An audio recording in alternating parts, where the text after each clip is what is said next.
Yeah, just to let you know, like these type of conversations don't necessarily have like a, hey guys, welcome to. Okay. You know what I mean? Right. It's just like just get straight into it, organically. But yeah, I guess the recording has begun.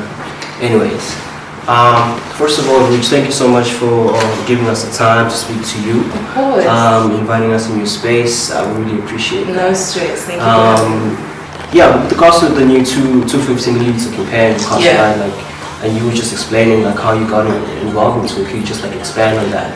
Yeah, so like my relationship with Castle Lite has always been solid from the very jump. In terms of they've kind of always been supportive of what I've been trying to create for women in the game, especially like, you know, during the space of being an up and coming and stuff like that, and from doing hip hop with Story to doing, you know, Castle Lite Unlocks, and here we are now. And it's purely because I respect this brand, which is always trying to take things up a notch. Considering the fact that that's also what I'm always trying to do. I'm always trying to challenge myself. I'm always trying to take things up a level, trying to do something that people haven't yet seen done before. And, you know, on top of that, working with a brand that is really about collaborations. I'm not about constantly working with brands that don't necessarily allow me to be myself, don't necessarily allow me to bring what I can bring to the table. And then you have brands like Castle Lite that allow the collaboration, allow me to be the artist that I want to be, and really appreciate my input in terms of whatever is happening at that point that they are trying to bring forward to the public. Yeah, man, I remember seeing you, you went to Tux, right? Yes, I did. Duckies all day. I used to see you at Tux. You used to see? Were you at Tux? I used to chill there and stuff like that. Okay, so you went to student at Tux. I was you know, Tux is that place. I used to see you at Tux, and you know, we've been watching your journey as Hype too, you know, and it's quite amazing to see how far that you've come. Thank you. And the relationship between you and Castle Lite, it just seems so effortless. Yes, very much. You know, what do you think makes Castle Lite such, you know, an innovative brand? And you know, they're always leading, sort of like, you know, the way culture is moving commercial space. I think really because they listen. As you know, as silly as that might sound, they really listen and they really pay attention to what is happening right now in the public, what is happening with their market, what does their market want, what does their market not want. They are also very open in terms of when things are not working out, to figure out what changes need to be done, where were the errors and stuff like that. And I appreciate brands like that, you know, there's an honesty in terms of when things need to be changed, when things need to be bettered. And I think that's why they've become so innovative in terms of understanding that there constantly needs to be growth, but that means it's not just you guys in the boardroom. You need to have, you know, the ears of people who are on the streets. You need to have the ears of people who are actually in the game that you're trying to be playing, and they allow these people into the boardrooms, and they allow our opinions to be forward so that they can be as creative as possible. And I think that's why they're winning. And I mean, of course, we can't talk about like this whole new campaign without putting a light on the song. Yes. The music, talk to us about that. Like, you worked with SIBOT, right? Yes. How did that come together? How did you guys creatively, you know, bash heads and make something happen? So the awesome thing about this whole process was I was brought in from the jump. So it wasn't necessarily a space of, you know, here's a bottle, here's a song, here's the beat, Rouge, this is what you need to talk about, and that's it. I was really given a space to play. And when I went to studio, it was literally a space of, okay, Rouge, we have all the hours in the world. We just need you to really bring forward a sense of Castle Lite, but still bring a coolness, but also don't forget to bring an element of yourself, and use this bottle as really as an inspiration. And what do you find from this bottle? And for me, it was really about taking things up a notch. It was about, okay, you guys have gone creative with this. This is something that South Africa hasn't seen from you guys. And that is something that I also wanted to highlight about myself, constantly me always being in a space of trying to take things up a notch, always trying to be creative in my space, in the hip hop space. And so that's what I wanted to bring into the song, and that's really what the song talks about. It's about, you know, a new season, a new a new space that Castle Lite is about to play in, and it was also about me challenging myself lyrically so that I could really find a way of not making it so commercial, you know, it's not so much about highlighting the brand, but making it an actual song, so that afterwards you and SIBOT coming together, and we did it. It was actually so easy. I mean, were you aware of the type of music that he made? I was actually, and funny enough, it was because of Castle Lite before, because I had seen some other stuff that he had done before. There was some campaign with Ice or whatever. There was a few campaigns that I had seen and stuff that I'd heard from him, and stuff that he actually also just played me, that I was like, you know what, after this, me and you need to have a conversation. But yeah, it was actually really easy, purely because when I got there, it also wasn't a space of him telling me what to do. It really was, let's start from the jump. If things work, things work. If things don't, things don't. Let's find a middle ground where he was happy with the beat, I was happy with the beat, he was happy with the lyrics, and it gave him something to play with. And it actually came together extremely quickly. It was quite quick how, you know, the song came together, because even when we finally were able to present it, Castle Lite was happy. So I was happy because it was something that I was proud of. It wasn't something that I had to force. It wasn't something that I had to put on.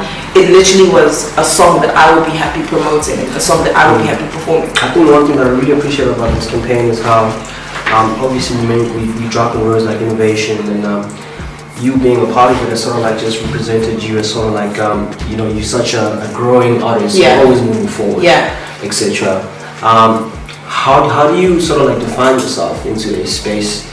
How do you define, you know, Rouge's growth? Because, you know, the music itself that you did on the campaign, it's crazy. The fact that you were doing, you were jumping on a different type of beat that, like I said, I never would have expected. You know what I mean? How do you define your growth as an artist these days?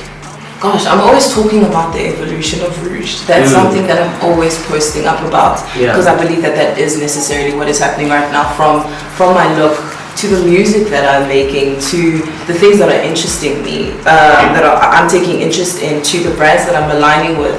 And so I would say Rouge right now, the space that I'm in, it's about being a game changer.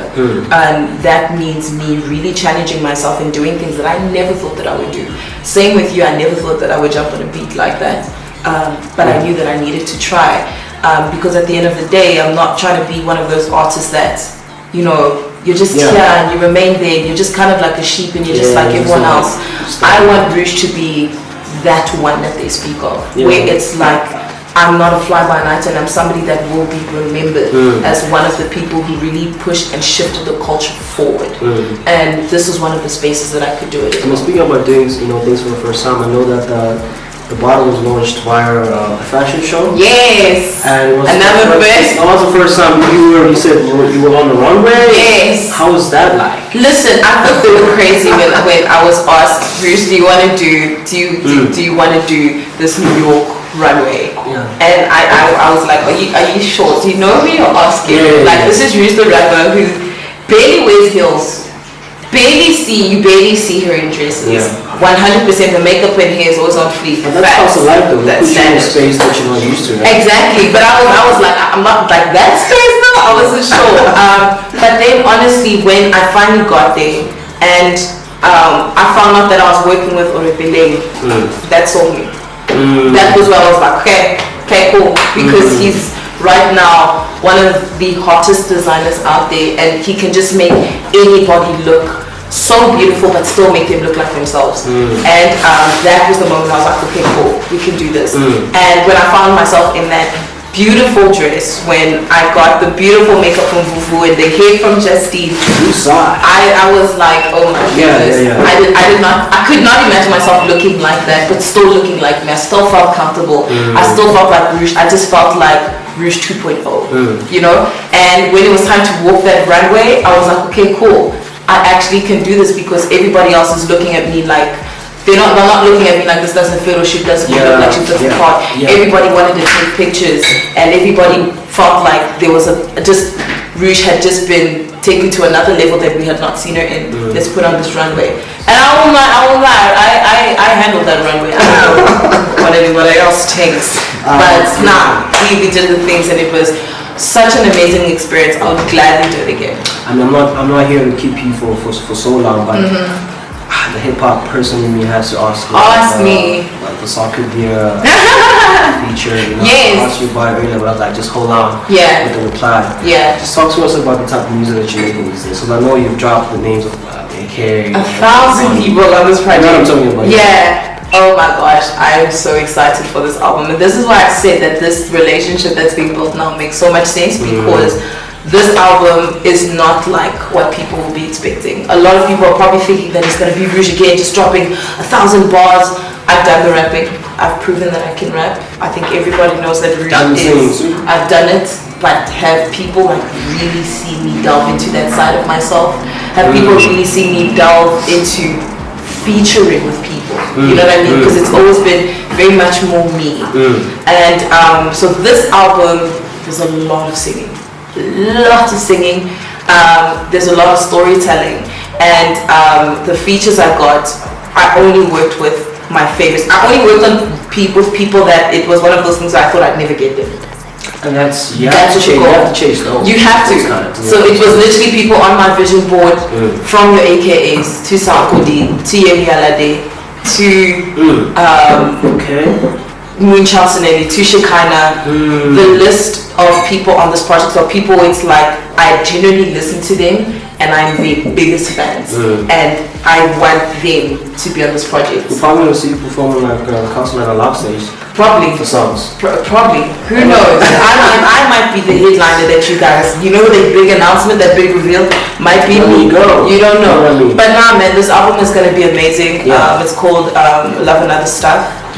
Okay, we're just coming up with exclusives. Okay. You guys got it? Yes, it's called Love and Other Stuff. We heard that. And it's gonna be incredible. I promise you, it is worth the wait. Like I said, 2019 has been a great year, but 2020 is going to be incredible for hip hop. Thank you so much. Thank you for having me. I'm done. Peace out. Peace.